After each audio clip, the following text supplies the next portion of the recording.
Good morning. So for those of you who don't know me, my name is Kate and I am a trauma-informed practitioner and coach, and I help women to break free from the overwhelming effects of anxiety and stress that may be brought on as a result of experiencing domestic abuse. But ultimately, those wounds are brought about through, come about through childhood trauma. And I also help women to heal the any addictions that may have come about as a result of the system wanting to self-soothe, essentially.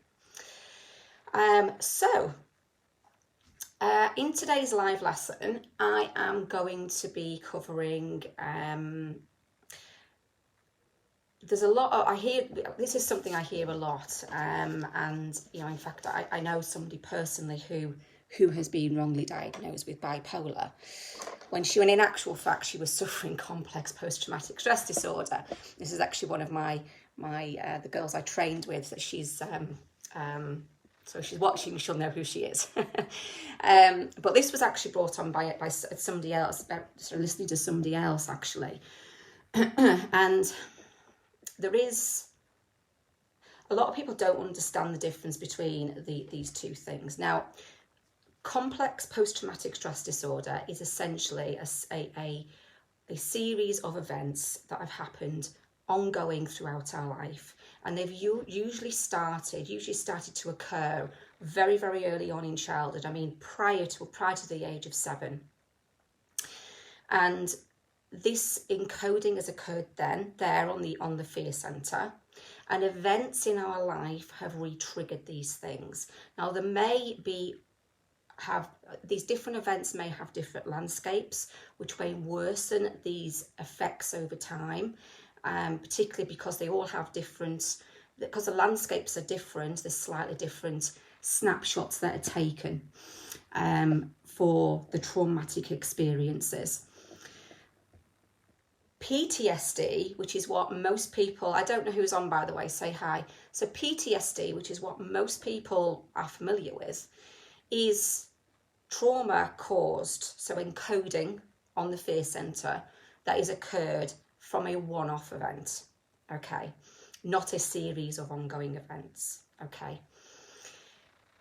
So for example, somebody who's been to war and they were perfectly fine psychologically before they went out there, and hi Christina. So they were perfectly fine when they went out there, but then because of the experiences they've endured in a war zone, they've come back with PTSD, and as a result, it can be something as simple as walking down the street past a building site. Somebody drops something from a great height from the scaffolding. It replicates the sound that was made with a bomb going off in the war zone, and their system will respond as if they're back in that war zone, okay? So that is PTSD, and that can occur, if somebody's experienced rape and, there's no other previous events that have happened in their life, that would be a one-off event, so that would be PTSD. So it is literally a one-off event, whereas complex is, as it states, it's much more complex.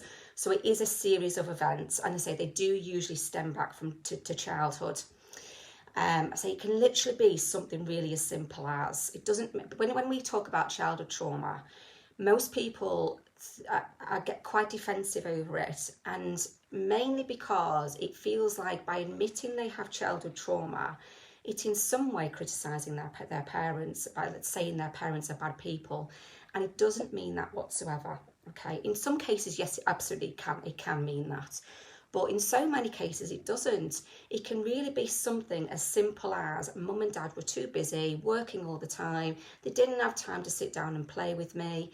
And if that child deems that as inescapable and emotionally traumatic, where they feel like they've been rejected, then they're not wanted, they're not feeling loved, then that will encode as trauma on the fear center. So the brain at the time will take snapshots of the landscape. Now, it could be things like, those snapshots could include things like raised voices,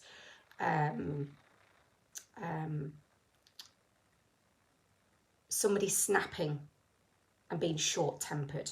That will be a snapshot of a sound. It could be, so where there could have been a particular time where they felt particularly not loved and wanted. It could have been in a particular setting, I don't know, say a park or somebody's house.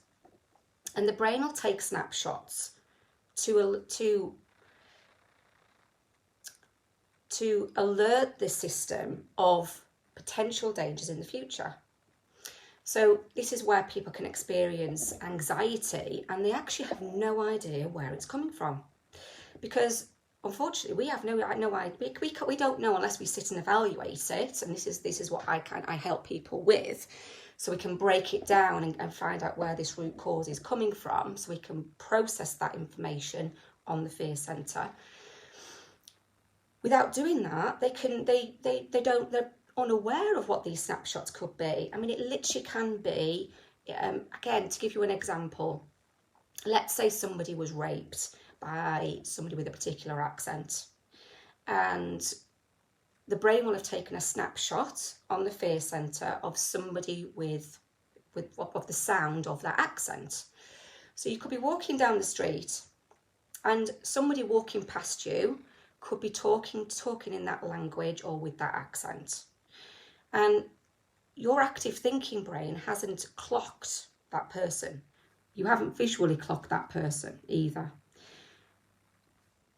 But the part of the brain called the thalamus, which picks up all this data rapidly at the speed of light, and it filters off that information to the fear centre and to our active thinking brain. Unfortunately, it filters off very much quicker to the fear centre. So the fear centre will respond instantly. So you could be walking down the street, and before that information has been filtered to your active thinking brain, the snapshot, i.e. that person with that same accent or speaking that language, is way gone into the distance. They're nowhere to be seen. So you'll have that unexplained anxiety and be like, well, why am I feeling like this? And you won't have a clue why. Because the amygdala has alerted your system of danger when actually there is no danger around. In those instances, the active thinking brain will then obviously scan its surroundings and say, oh, hang on a minute, there's no danger here. You can step down. And that's when you'll find that, oh, actually things will just start to alleviate off. Hiya, Kerry. So that is how trauma works. But say the sheer difference is, and it is very important, because people who actually have complex post-traumatic stress disorder can be diagnosed with bipolar. And the reason being is because the symptoms are identical. Now, when I explain the symptoms, let me just get this and I'll just show you. I'll just show you visually what I mean. I have used this visual on my previous training. So we've got our polyvagal ladder. This is our emotional regulatory ladder, okay? So when we are here, we're really happy and ecstatic, yeah? Okay? When we drop down here, we are angry and really, really expressing our disapproval of things. And here, we're very low and depressed, okay? Now, when you have complex post-traumatic stress disorder, you will yo-yo up and down this ladder like a yo-yo, okay? And when you're down here, you will move up to anger, absolutely, because you've got to move up to anger because it's closer to safety. Your system feels safer to be able to express itself clearly, okay? And then by doing the work, you're able to, and regulating your system, you're able to move further up here, okay? So let's say you're in a domestic abusive relationship and you get love bombed, okay? You get those breadcrumbs. It's going to move your system up to here. You're going to feel safety. Then you're going to get the gaslighting. It's going to move you down here. Yeah. Then you're going to get the discard. It's going to bring you down here. Yeah. And you may even go into form where you become very submissive. Now that is, can you see somebody, think of somebody with bipolar. 1 minute, they have extremes of moods. So they're either extreme rage or extreme happiness. I mean, excessively happy.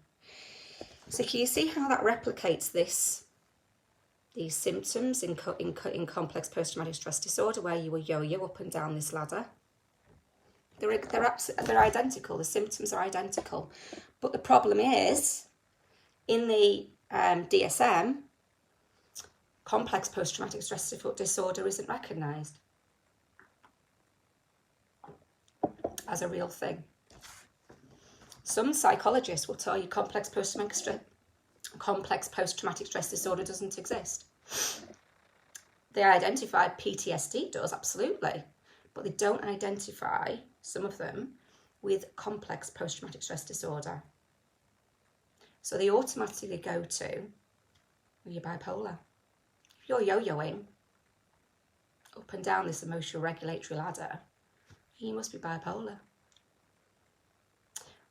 Whereas if they took the time to establish their history, their childhood history, and how they felt emotionally as a child growing up, I mean, this can be really something. I mean, it may not even be their parents.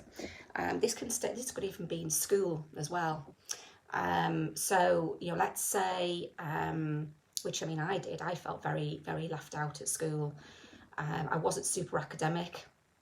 So let's say you've got a child who's not super academic at school, yet everybody else in the class seems to be like miles ahead.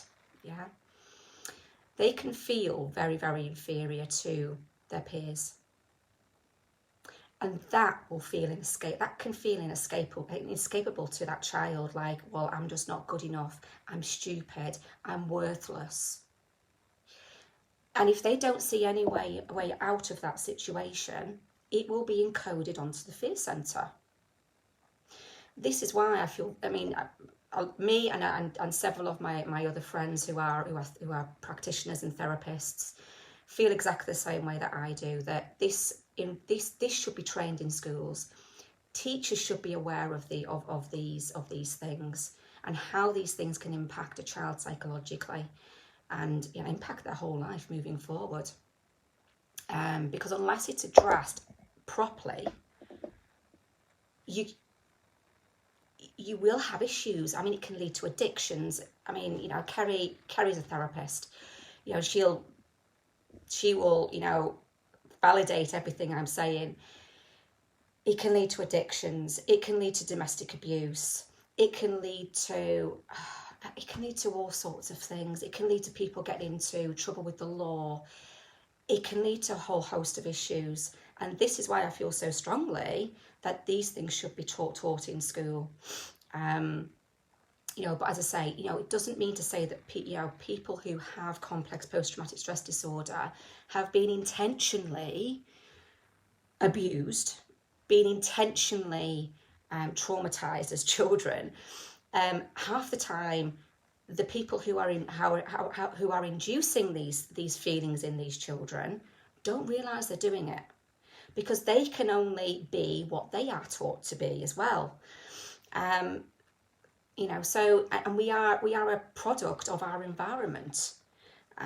So this is why, you know, dropping the stigma and the blame is very, very important.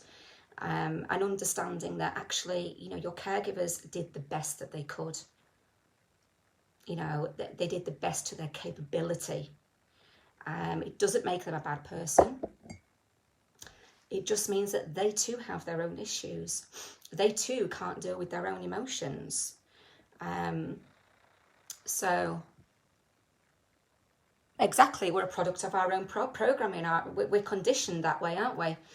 You know, so it is very, very easy to sit there, and this is why, you know, people don't like to hold their hands up and say, yeah, I've got childhood trauma.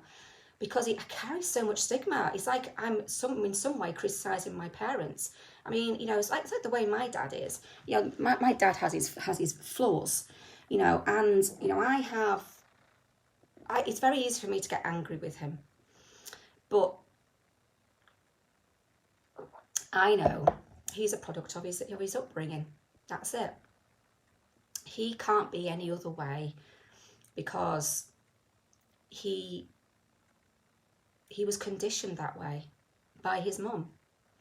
And I know what his childhood was like, you know, so it's very, very important to look at, you know, what were your grandparents like with your parents growing up?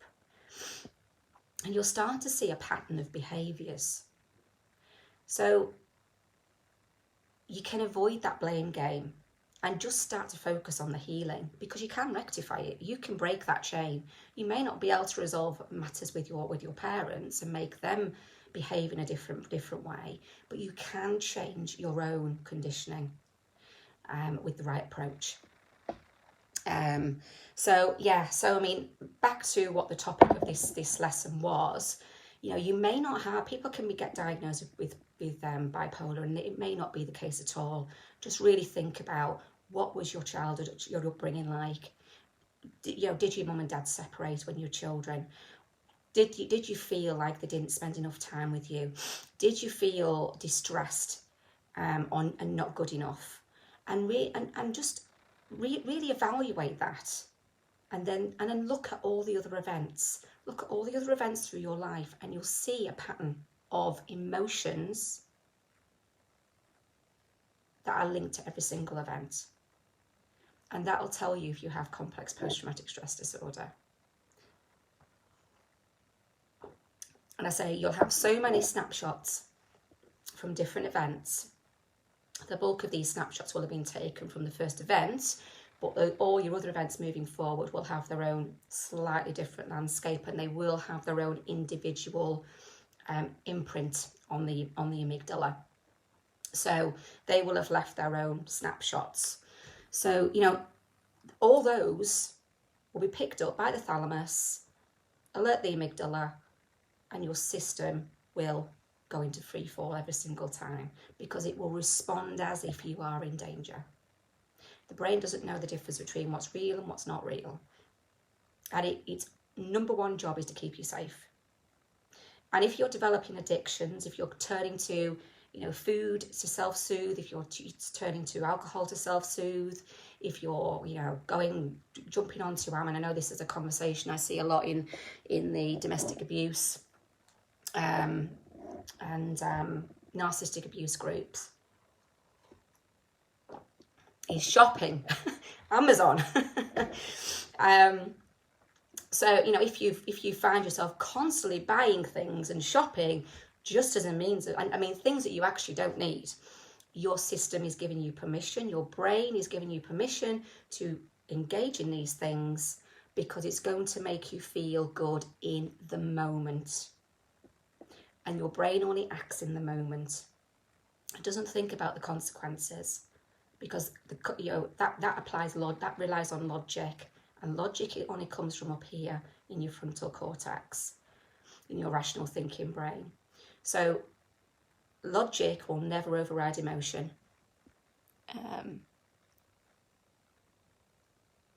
That was yours. Feel good. I don't understand what you mean, honey. So it will never override emotion. And, you know, you've probably experienced it. You think, no, okay, I shouldn't be having this, I shouldn't be having it. And the temptation is so strong, you can't resist it. You have to go and have that biscuit. You have to go and have that cake. You have to go and have that sweet. You have to have it, because that emotion is just overriding the logic. Logically, you know you shouldn't be having it. Logically and intelligently, you shouldn't be having that extra glass of wine. But the fear center wants you to feel good right now. And it has associated that with pleasure. That with making you feel good. And it'll always go to the things that it knows it's given you that feel good factor, even if it's just for a split second. So this is how addictions occur. I mean, you've probably heard it time and time again, you know, where people have, veterans have come back from war with PTSD and they've ended up homeless alcoholics. They've become homeless because obviously of the alcohol, of the brain needing to self-soothe, and it's turning to alcohol to do so. But it can be fixed. It can be fixed. There are psychosensory methods.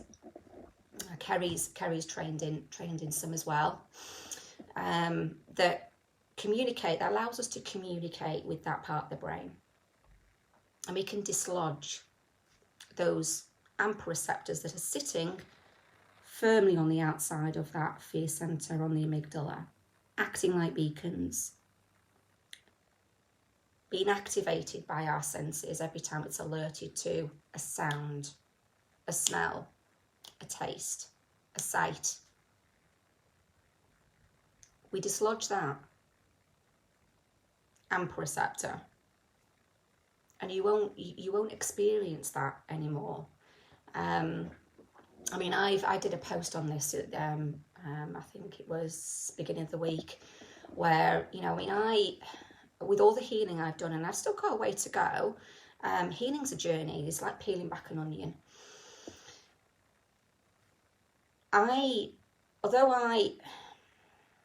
Things with my ex, yes, they irritate me. They irritate the life out of me, they really do. But I don't feel it in my system